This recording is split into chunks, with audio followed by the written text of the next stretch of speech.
Hey everyone, this is Editing Salem. I know a lot of you are clicking on here just to see the lists and you see the length of the video. Don't worry about that. If you're just interested in the lists as well as what changes to I made, I'm going to have it sectioned out. So the beginning of the video is what you're looking for, the initial list I brought, and the end is the changes I'm considering. So if you're interested in that, go ahead and click those on the sort of milestones below, and don't be too threatened by the middle bit, which is where I talk a lot about my matchups and overall just experience at Nova. So if you're interested, stay for that.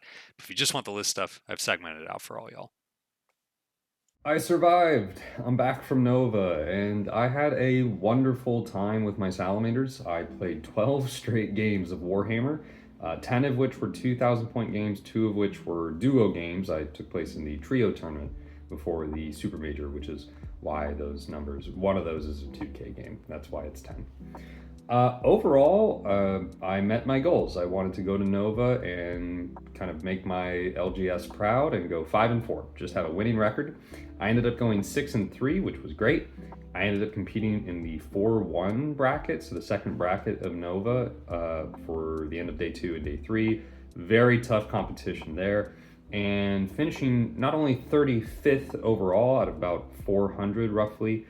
I also was the best Codex Marines at Nova. So, not including like Blood Angels and Dark Angels, but just normal Codex Vanilla Marines, I finished top place. I know this is a little delayed, so I'm going to hop right into it, and we're going to go ahead and talk about changes I made to the initial list that I talked about in my last video. If you haven't seen that, go ahead and go check it out.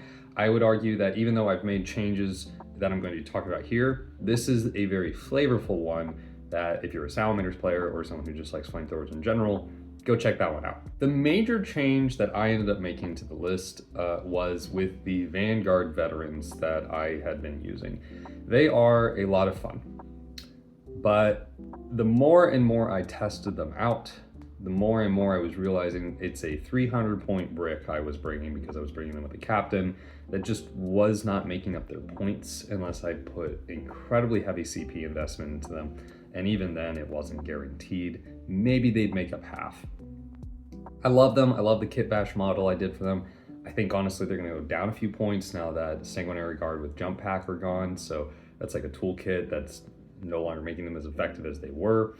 And if that's the case, I think there is still play for them, although in different forms than what I've been doing in the past. And I'll talk about that in another video. But what I ended up doing was just flat swapping that 210 point brick for a 160 point brick of just normal jump pack intercessors.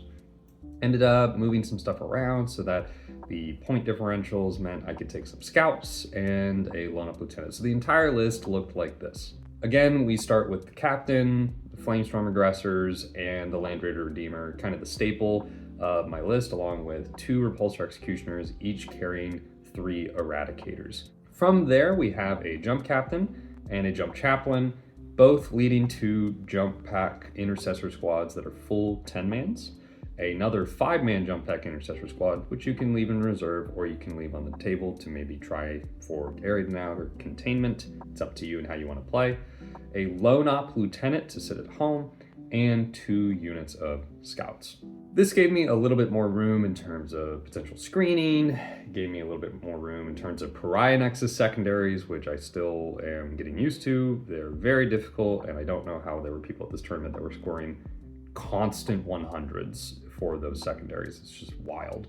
But overall, I was getting the flexibility I needed with those scouts and the lone up lieutenant to kind of be a little bit more aggressive with the rest of the list, which is what I like doing. And I got to stress test it before the GT, luckily, with a initial fight in the Trios tournament where I got to play my 2K game against a Knights list, Imperial Knights. I was very curious and kind of happy to go into Knights on this game that was outside of the main GT because they're always a army that kind of just scares me because they're a stat check army. You know, you got to see how they're going to do. And while the Trios tournament is like generally more casual lists, some of them were bringing more competitive lists. And this one had Canis and a Lancer in it, so I consider that a valid test for my list. And the conclusion was surprising. I had actually a very easy time with this new iteration into Knights, largely thanks to the inclusion of the 2 jump pack intercessor squads as opposed to making one of them Vanguard bets. The mortal wound bombs that having two of these squads allows, along with the chaplain's mortal wounds, meant that they were constantly able to punch up into these knights by doing initial mortal damage, potentially killing them on the charge and piling into something else to do damage when they actually fight. In addition, having a chaplain with +1 to wound and the captain being able to use +1 to wound, the captain with jump pack that is, really meant I could trade up with just the massive attacks if I was hitting particularly an oath target. When you took that into account along with the general low firepower outside of the big knights of Imperial Knights, I was able to really put a lot of pressure on my opponent by not taking much damage on their first turn. They overextended themselves and I went all in, picking up a total of 3 Armigers and Canis Rex all in one turn, about 900-ish points of knights. At that point, he was left with 1 Armiger, 2 Helverins, and a Lancer. And they all had to respond to my threats at that point. And when they did, my Repulsors and my Aggressors, which are very good into Knights because Twin Link Power Fists, were able to respond and very easily pick up the threats that were still revolving around the table and just score my primary. And in the end, I was very comforted with the list as a result. I was very comforted with the sort of counter-attack capabilities of it, which is going to be a theme going forward. And I went on to the GT with some fresh confidence. And then I lost my first game. As I said, I went 6-3 at the GT, and my matchups were as follows. World Eaters, Stormlance Space Wolves, a Firestorm Salamanders mirror match, Righteous Crusader Black Templars, Grey Knights, Blood Angels, Chaos Demons, Death Mob Orcs, or whatever the one with like a lot of mechs are, I might be getting that name wrong, and Gladius Task Force Dark Angels. Of those matches, the ones I lost were against the World Eaters, the Blood Angels, and the Dark Angels. We'll be talking about the World Eaters and Dark Angels game. I'm not going to talk about the Blood Angels game because their Codex is out now, so I don't really see much point in talking about that one, and I haven't really looked at the new rules for it. So we're just gonna glaze over that one for now. Maybe I'll touch on them in a future video. We're gonna start by talking about the successes though, and how this list went overall. Now, as many of you know, there's a big difference in going first and going second in Pariah Nexus in particular because of the secret missions. And in general, in 10th edition, going second allows you a little bit more flexibility in scoring since you score at the end of your 5th turn, so you can be a little bit more reactive. A lot of my games, I was going first, and that meant the pressure was on me to force the opponent's hand into unfavorable positions, because if I don't do that, they'll take advantage of it the entire time. This is where the Land Raider can be so effective, particularly in Firestorm with the speed it has. You can deploy it relatively safe behind line of sight, but with the new ruins that are, less than 2 inches in height, meaning a view can go over them, you can spike an advance roll and just roll right past no man's land into a position that's going to threaten your opponent. My first game against a Space Wolf player, this is exactly what I did. I knew they had Stormlance, and I knew I couldn't really safely get up to where I wanted to be in stage without putting myself at risk. He was going to be faster than me when it came to melee, and I had a lot of melee, but I had more guns. What I decided to do as such was essentially dare him, and I threw the Redeemer out, scorched some infiltrators turn 1, and put her on a no man's land objective that had a bit of cover but was in line of sight. And I basically looked at him and said, look, I know you also have a Repulsor Executioner. I know you have Ragnar with Winter Wolfguard. I know you have plenty of jump packs, and I know you've got a Redemptor Dreadnought with Macroplasma. You can put as much of that into this as you want. Maybe you kill it, maybe you don't. Go for it. And sure enough, on his turn, he threw probably 1,000 points into that Land Raider. We had the Repulsor, Redemptor, 3 jump pack squads, 2 of which had captains, a Ragnar with Wolfguard, all to kill her. And he did kill her. He did kill the Land Raider Redeemer. And then all his stuff's exposed. There were hundreds of points of jump marines and characters on a single objective, and the aggressors got out and just retaliated. His Repulsor Executioner was wide in the open. Both of mine opened up on it and killed it. At that point, Turn 2, I hold the right flank, I hold the center flank, and all I have to worry about is the left flank where my jump packs are engaging his wolf guard in a really proper scrape that ended up just in everything dying but the 2 HQs on 1 wound. But that aggression and sort of knowledge that, yeah, if the Redeemer dies, that's unfortunate, but the positioning I'm going to gain for it and the way I'm going to force his hand with this aggression is going to be advantageous to me in the end. If you're going second, though, which was happening a lot on my later games, as we'll see, you play a little bit differently, but you can still be fairly aggressive. Game 3, however, was another one where I came first, and this is where we really get into the counter-attack capabilities of this list that allow you as a Marine to be as aggressive as you want within reason, while also still maintaining a level of punch that really just feels good for Marine profiles. It is strange how well this list punches up.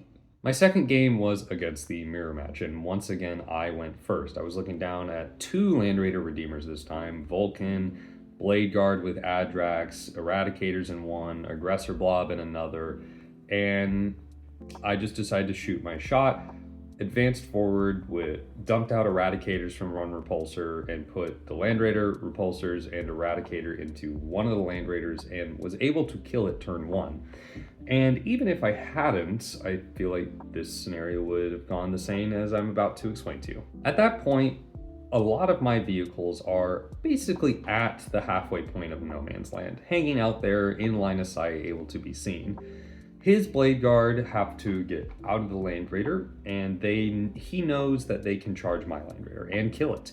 And I used my Overwatch to not even fully kill all of his Eradicators. So he's still got a multi-melta left, he's got full strength Blade Guard, he has another Land Raider that he uses to pressure my repulsor. But this entire time while they've pushed up, I've staged both of my jumps within striking distance of my vehicles so that when they move, they fall into the spider traps that I've set up. And that's exactly what happened. He moved closer to the repulsor and was able to kill it, but the Eradicators pop right out at that point and are standing still right in front of a Redeemer with no real threats to them for the rest of the turn. On the other side, the Blade Guard killed the Land Raider. Again, the aggressors pop out into the center and now pressure the Impulsor with Vulcan that had moved up. And his 2 most valuable units are now sitting way too close to my charge range. Both flanks, my jump packs fly out, countercharge his big bricks of units, which are easily over 300 points, and wipe them. Because, again, the captain's unit with a +1 to wound, because +1 strength on charge, was wounding all those Blade Guard on 2s, and the chaplain's unit is doing just straight +1 to wound against T6 aggressors, which, he was mortal bombing as well. The Eradicators that popped out were able to kill the Land Raider on the right flank, and the aggressors took the center with no more opposition. Bottom of turn 2 rolled around, the opponent had nothing but 2 units of Inceptors in reserve, some scouts, and some infiltrators on his home. The counterattack to my actual aggression was stronger than my aggression, but the aggression in the first place is enough to force the opponent to make a decision that they don't want to make. They have to get close to you and they have to wipe stuff out. Now let's backtrack to the World Eaters army where this didn't happen. They don't have to come to you, and he was going second. My World Eaters opponent was able to wait for me to make a mistake, wait for me to have to overextend myself, wait for me to be as cagey as I was, and I didn't respect the sticky objective capabilities of them. I didn't expect his ability to tie me up with just spawn, of all things, on the terrain layout we had. And ultimately, he was able to outposition me because I was being so cagey. I realized that there was a point in time where I probably could have been a little bit more aggressive and taken advantage of the fact that for a turn or 2, I had really staved him off and just generally kept him from coming out into the main board to play. I could have moved around a lot more wisely as a result and really tried to pin this World Eater into his own deployment zone while the rest of my army could move around. But instead, I let him pin me and kind of when that happens with world leaders, you're stuck. There's not a ton you can do, and I was having to waste quite a lot of my melee units trying to free up tanks and take care of secondary objectives that then were getting counterattacked in world leader fashion with how fast they are, and just picked up. Even with all this going, I was able to hold this individual, Matthew Burgoon, to 10 points. And Matthew ended up coming in 8th at Nova. Wonderful opponent. Of course, I parented them game 1 at my first Nova. But, it was a very good learning experience, and I was happy to only hold him to 10 points. It was an experience that showed me sometimes if the opponent is going to wait, you just have to take the risk. For instance, I knew he had a -1 damage, and, when I see a 6-man of Exalted 8-bound and I have my aggressors with Power Fist, that sucks. At the same time, though, those 8-bound are only AP 2 damage. I can kill a few, I can tie them up, he can't fall back and charge, and maybe he doesn't kill me back the same. And I do a lot of attacks on an Oath target, and I'm re-rolling. He will fail enough to pick some of those 8-bound up, if not at least half of them. And then maybe he gets the attacks back, but he's not getting extra attacks from charging. With Armor of Contempt, maybe I live on 4s, I should have just taken that chance to secure the midfield at that point, because there was a point in the game where I didn't do that, and he punished me for it. Additionally, this was the first game where a rapid ingress really hurt me, as some Exalted 8-bound came down and attacked my lieutenant on my home objective. This was take and hold, so that mattered. We'll be touching on that when we get to list changes, because that's a significant impact on how I adapted my list moving forward. Moving on, my next matchups were against Black Templars and Grey Knights, and in both of these games I went second, and it kind of was an example of how this list, while it can be aggressive first turn, also can be reactionary very fast and very threateningly. Against Black Templars, while the opponent was moving up with Gladiators and, Redeemer with 2 bricks of Sword Brethren, one was in an Impulsor, one was in the Redeemer, one led by Helbrecht, one led by a Captain, I was able to identify trades very efficiently. My scouts actually were able to lock up a Gladiator, and I engaged with my vehicles very early, taking out the second Gladiator and wounding the Impulsor, but just waiting, just standing back and kind of not approaching the midfield, knowing that I had second, I had sort of the turn advantage here, and I also had the line of sight advantage because of the way these repulsors work. They are massive threats, especially with the Eradicators inside. Sure enough, once the opponent did go ahead and try to have a go turn, same situation happened where the Redeemer is taken out in melee, the aggressors come out and take out everything that killed the Redeemer. It is a very good trade. If you're having the Redeemer killed by something that's over 285 points, and then your unit just gets out and kills that thing, and you have positioning now, and they've sacrificed their positioning for that, that's a good trade. In addition, the jump packs were able to just wait. 20 jump packs in my deployment zone. Opponent had 2 units of Inceptors. They were able to respond very quickly once they dropped down, with the Chaplain's unit taking all 6 out by himself, and the other one, again, just being able to float just out of distance from Helbrecht's charge range. But within range that if he did decide to move up and try and attack anything in my midboard, with the exception of my farthest flank, they will reach him and wipe his unit. And sure enough, he tried to go to the farthest flank and failed his charge and was left out in the open. At that point, the game had been won, and I had traded both positioning and pieces far more effectively. Moving forward into Grey Knights, this mobility of these jump packs in the back also going second, and understanding the lack of anti-tank of my opponent, I was able to spread out in my own deployment zone to limit my opponent's secondary scoring, because they went fixed, because Grey Knights can teleport and all that stuff, and just stick my armor on the middle objectives. It was hidden supplies, so there were 4, and just score primary until I felt comfortable enough, having limited my opponent's secondary, to move out and really attack him. Additionally, because of how aggressive this list can be, Mists of Deimos is not that much of a threat and is actually a stress point for the opponent. If they have too many things like 2 Nemesis Dread Knights and a Terminator unit in one area, and the Redeemer moves up and gets the aggressors out, you look at the opponent and you basically say, which one do you want to save? It's up to you. I was able to do this with essentially 4 units, with the 2 Dread Knights, 2 Terminator squads, all while keeping the Redeemer within 12, but outside of 9, of Drago's unit. Melted Drago's unit, killed one Dread Knight, took another one down to 2, got the Terminators cleared, and just made it so that basically at that point, he's on the back foot for the rest of the game. He can't dedicate enough units to actually scoring his secondaries now because he really has to put a lot into fighting my armor.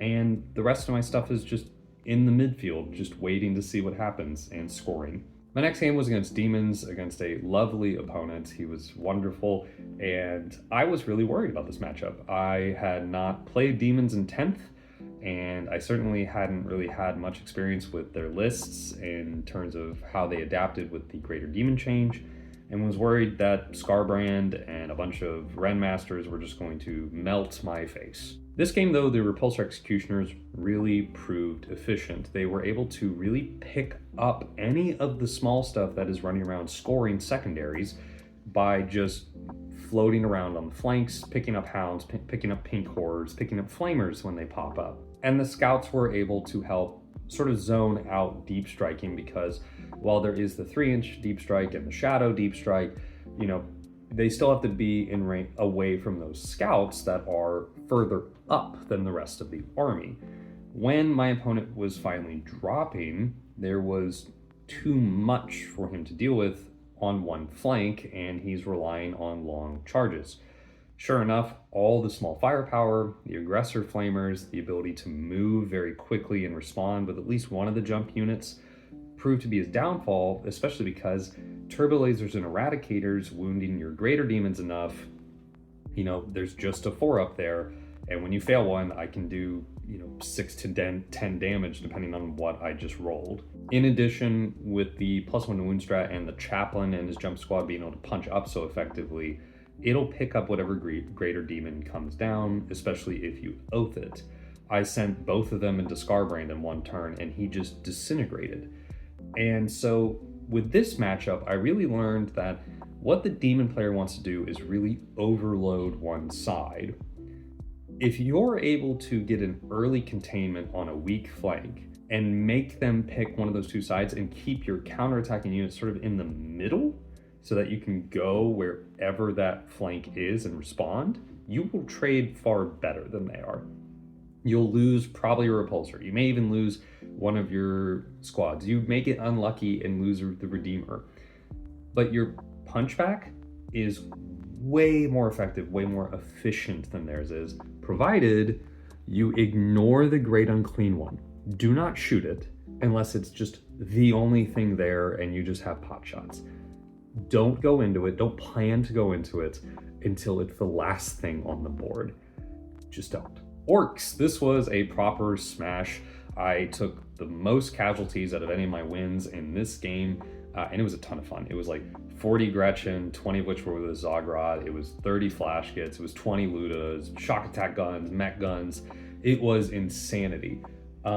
This was Scorched Earth, and I was taking hits early. I had a bad Overwatch where my aggressors were whittled down to the captain and 2 boys. The Land Raider was already dead from a shock attack gun spiking 12 damage along with some incidental firing.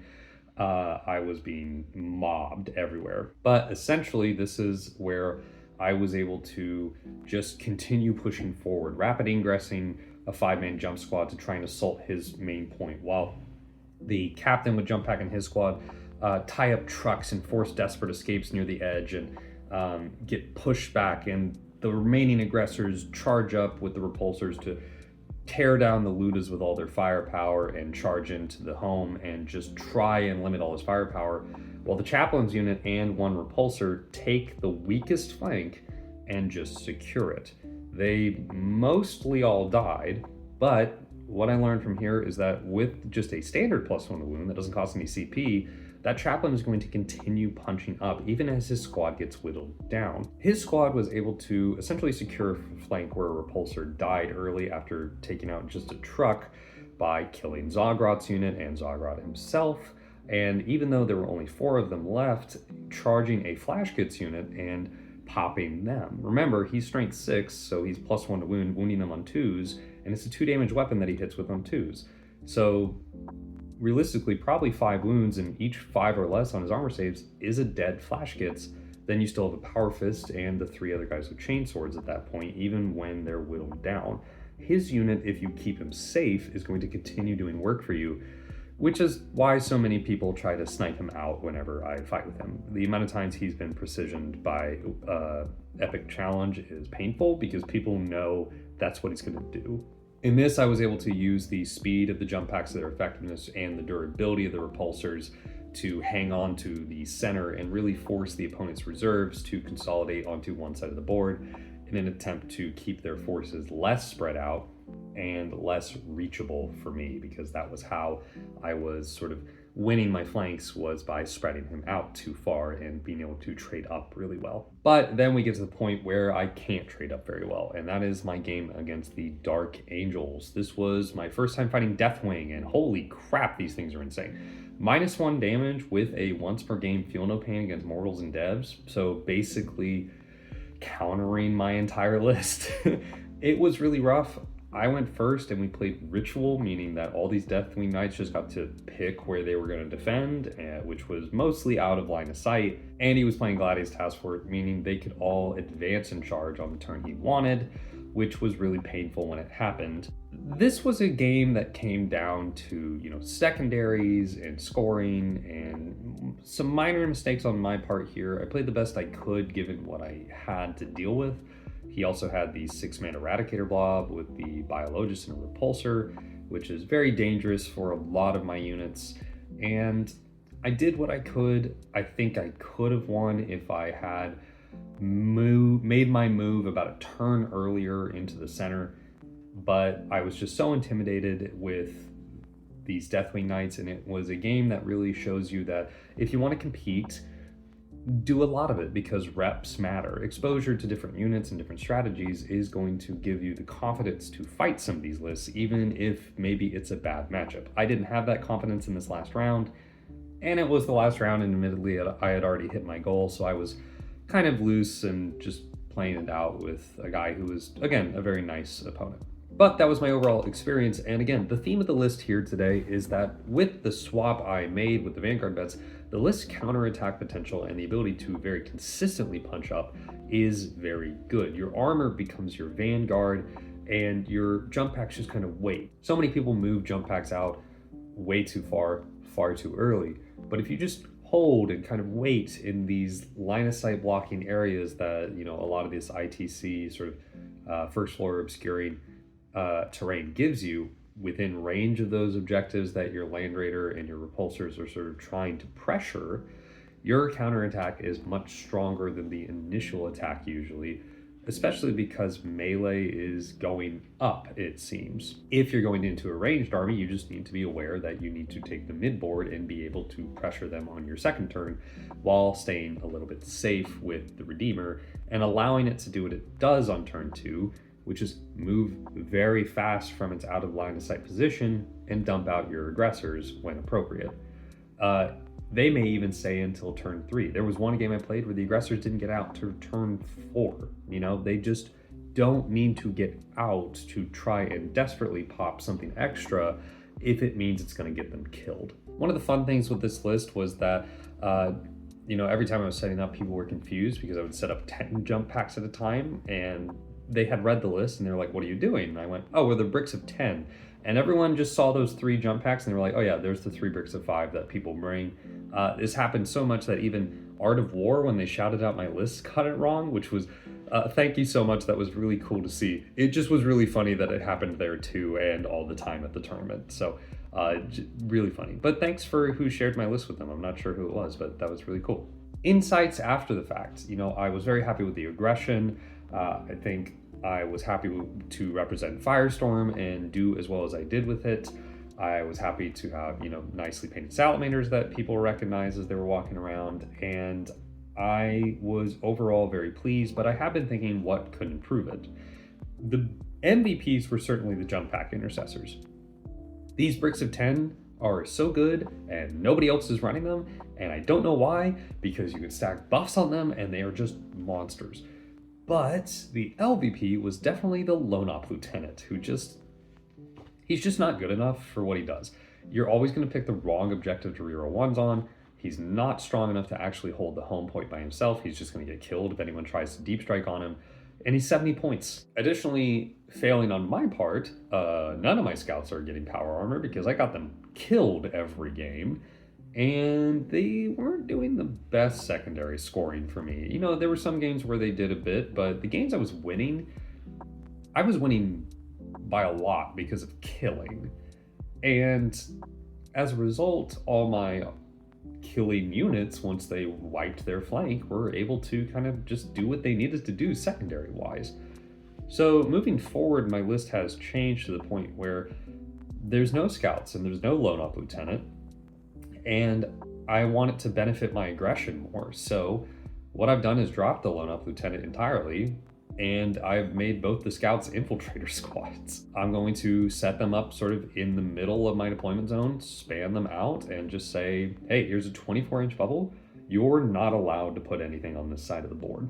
Just period. If you want to drop something, you need to put it on your side, which is where I'm going. And that's that.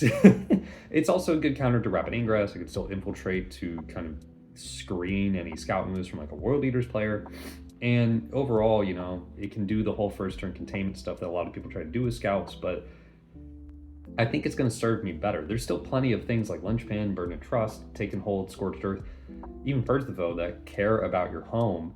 And I just had so many instances where people were trying to pressure my home, or had Inceptors that I was worried were going to, or Calidus, or, you know, Spore Mines. And in addition, so many times where I did steal my opponent's home. Against the Orcs, I stole their home and burned it for Scorched Earth. Against the Black Templars, I stole their home on Linchpin. You know, that sucks. So just having that, it's 200 points. It's something I would have never done in the past. But if it means the rest of my list gets to concentrate on what it wants to do, and I just don't have to worry about my backfield, I think that's worth it, to be honest, after seeing how much a pariah is focused on that kind of scoring. There are other options, though, one of which is you could drop the lone op lieutenant to make him a tech marine. I think tech marines are great. If you got one, run them. Show them some love. They are melee beasts, and when a vehicle dies, it's super fun to have them charge in and epic challenge a character, 55-point model, just chop off a captain's head or something like that. You can drop the lone op lieutenant and upgrade the jump pack intercessor unit of 5 into Inceptors right now. Again, this is with the caveat, there's a points update coming out. We don't know what's going to happen there, so just keep the date of this video in mind. In Firestorm, Inceptors are very interesting because you can drop within 3 and give them +1 to wound, meaning with your 18 damage plasma, you can wound any vehicle on the game on 4s, re-rolling because they're twin linked, and they're pistols. You can also just make the lone up lieutenant assault intercessors to have more bodies and a battle line unit on the table, which could help with raised banners, could help with general scoring. Assault intercessors are generally good, or help with secret missions. I didn't do that because I had to kit bash my 5 assault intercessors I owned into the 5 extra jump marines that I used. It is also worth noting that I think after my Deathwing Knight game, you know, I was thinking what would be the best solution to this, and I think Firestorm actually has a good one, which is Blade Guard veterans with a Judiciar with Champion of Humanity. I get people like the Adrax one. I think Judiciar is slightly better because Fights First is insanely good in general, but also the ability to give him the Champion of Humanity and just have it to where you ignore the -1 damage modifier while also doing dev wounds and picking out characters like Azrael if he's hanging around Inner Circle companions. That's a really good combination for about 250 points. In addition, it can fit in an Impulsor, whereas most people run Adrax and a Lieutenant, meaning it needs the Raider. Ideally, these are also in a Raider, but you know, do what you want. And if you do that, the Raider still has room for 3 more Eradicators inside. So you could run the 2 Repulsor Executioners with 3 Eradicators, the middle with Blade Guard, and Eradicators inside the Land Raider as well. So, you know, some potential for fun and even more melee, which, you know, melee is a lot of fun, especially when it's backed up by just so many meltas. In general, I'm very happy running a hyper-aggressive Marine list the way I was. Overall, matchup-wise, I found the list to be incredible into anything that's power armor. You know, it will just cut through it very easily. And into anything that's relying on flat saves like, you know, demons, it punches up really well, or knights even, you know. Knights don't have Armor of Contempt, you're taking them to 4s. They're relying on their toughness and their wound count and you don't care. You are just going to try to melt it with how much you are hitting them and how much you are tying them up and how much you are getting +1 to wound, and just, really being efficient into trading up with them and their points values. Additionally, the mortal wound bombs are incredible, and one thing to note, something I noticed a lot of people were getting wrong at Nova: jump marines, you get a hammer of wrath for everyone that is in engagement range, not everyone that's base to base. It's easier to get the hammer of wrath than most people think, and I was having to correct quite a bit of my opponents who were also running jump marines and show them, no, it's engagement range. So if you position in such a way that 2 of the models touch base to base, and one of them then fits in between them, but not within base to base, just within an inch, so it's engaged, that one also gets to Hammer of Wrath. So it's a little bit easier to actually get the 10 Hammer of Wraths than people think it is if you position well. Overall, that was my experience at Nova, and I'm super happy with how I did at my very first Super Major in sort of my first year of competing in 40K. I did the Sons of Vulcan proud, I hope you all feel the same, and I can't wait to see kind of what happens in the future for Marines. I know a lot of us Marine players are suffering right now. I constantly see the posts about low win rates, so we'll see what happens in the future. I hope a lot of you, if you are struggling, see some of what my lists are doing, some of the ways they're playing that are very, very different from your typical Vanguard or Gladius Marine detachments, and try them and have a lot of fun with them. They just are fun. Punching is fun, so enjoy that. And I have some more videos coming out. I'm, getting close to finishing my World Eaters collection that I'll be talking about. I'll be doing a paint showcase video soon, a 1K list versus 2K list video, kind of talking about the differences and how to approach those, and maybe even a battle report coming up soon with a friend. So I know some of y'all have been requesting that. We're gonna see if we can make it happen. So let me know what y'all would also like to see next in addition to all those, and I will see y'all next time.